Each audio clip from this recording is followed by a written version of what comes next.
কারণ? আজকে press meet আমরা দেখেছি আমাদের এডিএম এলআর স্যারের নির্দেশ অনুযায়ী একটা পুকুর ভরাট নিয়ে একটা মেসেজ আপনাদের মাধ্যমে দেওয়া হচ্ছে। নমস্কার, আমি এসডিএল রায়গঞ্জ। প্রথমে আমি আপনাদের সকলকে স্বাগত জানাচ্ছি এবং ধন্যবাদ জানাচ্ছি এখানে আসার জন্য। এডিএম এলআর স্যারের নির্দেশ অনুযায়ী পুকুর ভরাট নিয়ে একটা মেসেজ আপনাদের মাধ্যমে এই প্রেস মিটে দিতে চাই। আপনারা জানেন যে এই রায়গঞ্জ শহরের পুকুর ভরাট হচ্ছে একটা জ্বলন্ত সমস্যা। আমরা এখন থেকে এই পুকুর ভরাট নিয়ে জিরো টলারেন্স নীতি নিয়ে চলি। কোথাও পুকুর ভরাট হচ্ছে খবর পেলে আমরা সেখানে তৎক্ষণাৎ আইন অনুযায়ী অ্যাকশন নেব। আমরা এই ব্যাপারে আড়াই লেভেলে একটা টিম করে দিয়েছি, যারা প্রতি 3 দিন অন্তর তাদের নিজ নিজ এলাকায় কোনো পুকুর ভরাট হচ্ছে কিনা তার রিপোর্ট এখানে দিবে। সেই পুকুর ভরাট হলেও দিবে, না হলেও দিবে যে না এখানে হচ্ছে। এই ব্যাপারে কোনো রিপোর্টে যদি আমরা দেখি যে কোনো যে এলাকায় পুকুর ভরাট হচ্ছে বা কোনো অন্য কোনো সোর্স থেকে যদি আমরা খবর পাই যে সেই এলাকায় পুকুর ভরাটের কোনো খবর যদি আমাদের কাছে আসে, তাহলে তৎক্ষণাৎ আমরা সেখানে গিয়ে পৌঁছাবো এবং আইন অনুযায়ী WBLR অ্যাক্টের 4C5 ধারা অনুযায়ী নির্দিষ্ট কয়েকদিনের মধ্যে সেটা রেস্টোরেশন বা পূর্ব অবস্থায় ফিরিয়ে দেওয়ার জন্য নোটিশ করব। সেই নির্দিষ্ট দিনের মধ্যে সেই কাজ না হলে আমরা সেখানে আইন অনুযায়ী কড়া ব্যবস্থা নেব। এখানে বলে রাখি যে যেখানে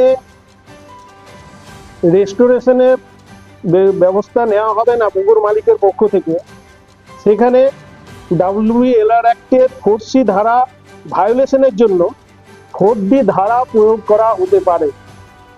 4D ধারা হচ্ছে একটা কগনিজেবল এবং নন বেরেবল অফেন্স এবং এই ধারায় সর্বোচ্চ 3 বছরের জেল এবং 50,000 টাকা জরিমানার ব্যবস্থা আছে। আমরা সেখানে যেখানে 4C ভায়োলেশন হবে সেখানে আমরা এফআইআর করব এবং সেক্ষেত্রে আমরা আইন অনুযায়ী তাদের বিরুদ্ধে ব্যবস্থা নেব।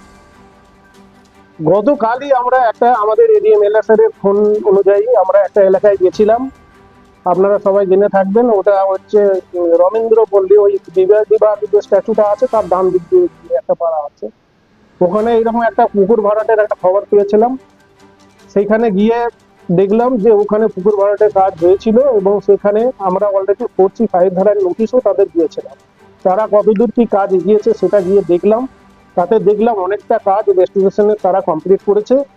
বাকি কাজ তারা যাতে 4 দিনের মধ্যে সম্পূর্ণ করে সেই জন্য তাদেরকে বলে দেওয়া আছে। আমরা 4 দিন পরে গিয়ে দেখবো যে তারা তাদের কাজটা সম্পূর্ণ করেছে কিনা।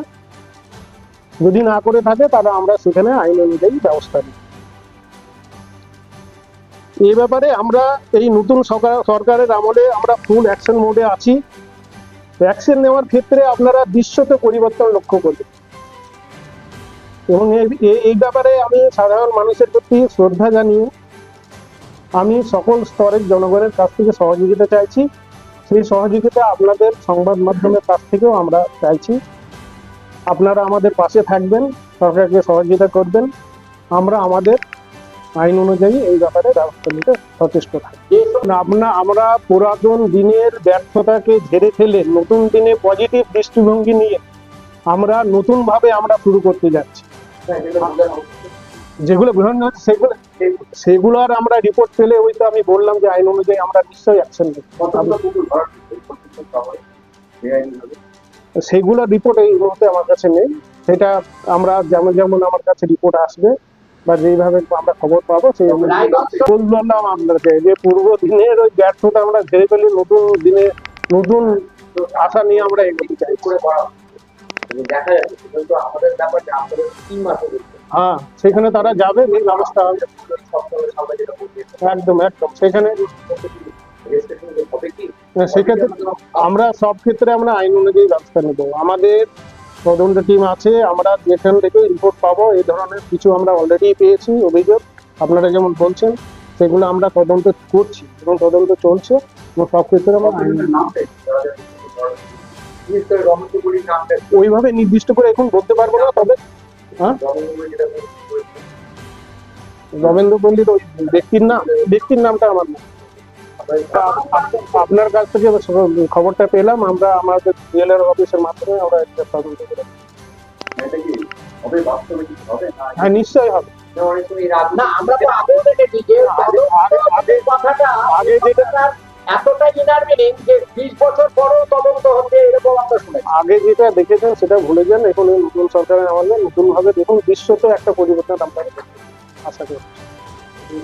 হয়তো আইনি ব্যবস্থা হ্যাঁ হ্যাঁ বললাম তো, যেটা আইন অনুযায়ী যে ব্যবস্থা নেওয়া যায় সেটা আমরা সব ক্ষেত্রে কিন্তু আমাদের কাছে মানে সাংসদগুলোকে করে করার পরে সেগুলো কিন্তু এখন আমাদের তো তৈরি হয় কিন্তু অবৈধভাবে সে কাগজপত্র তৈরি করা হয়, সেই ক্ষেত্রে আপনারা কি ব্যবস্থা নিতে পারেন? নেবো, সেটাই আইন অনুযায়ী নেবো, সেটা সবকিছু দেখে, সেটা পরিস্থিতি দেখে সবকিছু দেখে শুনে ব্যবস্থা নেবো। তো সব ক্ষেত্রেই ব্যবস্থা নেবো, যেটা আইনে যে প্রভিশন আছে সেটা নিয়ে।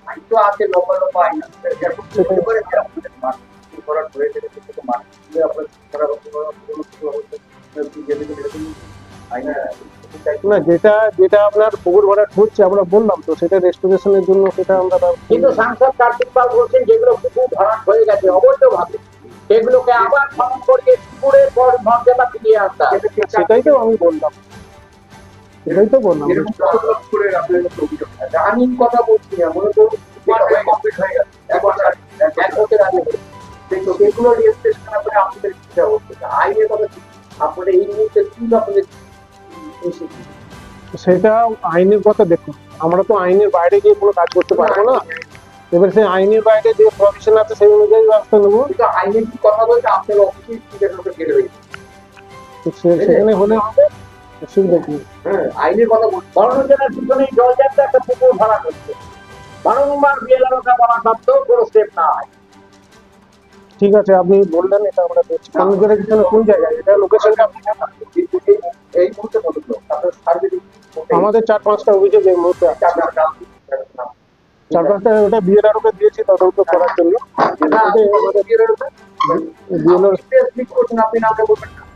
এটা ক্ষীর পুকুর একটা আছে, এটা আর একটা হচ্ছে রাজপুকুর, গিয়ার বক্সি, গিয়ার বক্সি, আচ্ছা বিবিডি মোড়ের ওখানে।